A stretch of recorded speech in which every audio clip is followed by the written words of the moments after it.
மேப்பிள்வுட் என்ற ஒரு அழகான நகரத்துல சன்ஷைன் அகாடமின்னு ஒரு இனிய பள்ளி இருந்துச்சு. அந்த பள்ளியோட இந்த 1B வகுப்பு குழந்தைகள் ரொம்பவே கற்பனை சக்தியுடையவங்க. ஆனா அவங்கள் உணவு நேரத்துல சாப்பிடுற விதம்தான் கொஞ்சம் கவலைக்கிடம். உணவு வானில் பறக்கும், நாப்கின் மறந்து விடப்படும், டேபிள் மேல மேளம் மாதிரி ஸ்பூன் எல்லாம் மோதும். ஒரு திங்கள்கிழமை இந்த வகுப்போட அன்பான மற்றும் அறிவான டீச்சர் பென்னி வகுப்புக்கு ஒரு வித்தியாசமான பொருளுடன் வந்தாரு.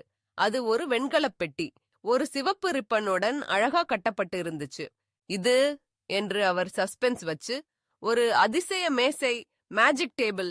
இன்னைக்கு அத்தனை பேருக்கும் ஒரு வித்தியாசமான மேஜிக்கலான லஞ்ச் டைம் இருக்க போகுது. மாணவர்கள் ஆவலுடன் குதூகலித்தனர். இது பறக்குமா? மியா கேட்டாள். இது ரகசிய வாசலுக்கு வழிவிடுமா? ஆரவ் வியப்புடன் கேட்டான். இது உணவை கேண்டியாக மாற்றுமா? லில்லி ஆச்சரியத்துடன் கேட்டாள். மிஸ் பென்னி சிரித்தார். அது எல்லாத்தையும் விட சிறந்தது. இது உங்களுக்குள்ள ஒளிஞ்சிருக்க டேபிள் மேனர்ஸ் எல்லாம் சொல்லிக் கொடுக்கும். அந்த பெட்டிடிங் என்று திறந்து ஒரு சிறிய சாப்பாட்டு மேசை காட்சியளித்தது. தட்டுகள், கப், முள்கரண்டிகள் மற்றும் ஒரு குட்டி robot. Manny, manners and neatness navigator extraordinary. வணக்கம் இளம் உணவாளர்களே என்றான் மேனி வணக்கம் செய்கின்றபடி. உங்க வேலை ஆரம்பம். முறையான டேபிள் மேனர்ஸ். மாணவர்கள் ஆர்வத்துடன் சூழ்ந்தனர். நாப்கின் பாதுகாப்பு பவர். இதை உங்கள் முழங்கால் மீது வைத்துக் கொள்ளுங்கள் என்றான். இதனால் உங்களுடைய உடைகள் சிவப்பு சாம்பார் தாக்குதலிலிருந்து பாதுகாக்கப்படும். என்று அமைதியான சாப்பாட்டு மந்திரம். வாய் மூடியே சாப்பிடுங்கள். ஓசை இல்லாமல். அமைதி தூதர்கள் உங்கள் அருகில் இருப்பார்கள். தயவு செய்து ஆர் ப்ளீஸ். நன்றி மந்திரம். இந்த வார்த்தைகள் உங்கள் நெஞ்சிலும் மற்றவர்களுடைய நெஞ்சிலும் நன்மை தரும். மாணவர்கள் மீண்டும் மீண்டும் பயிற்சி செய்தனர்.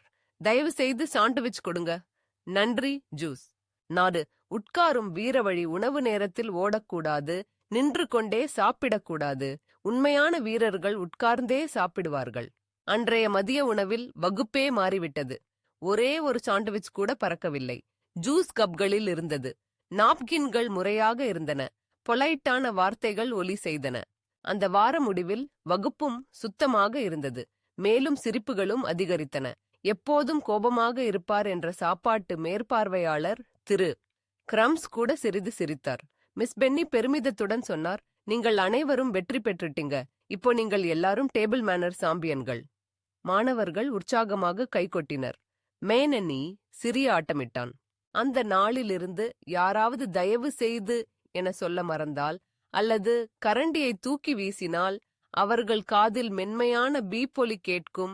நீங்கள் டேபிள் மேனர்ஸ் சாம்பியன். அதிசய மேசை தனது மாயத்தை நிகழ்த்தியதே.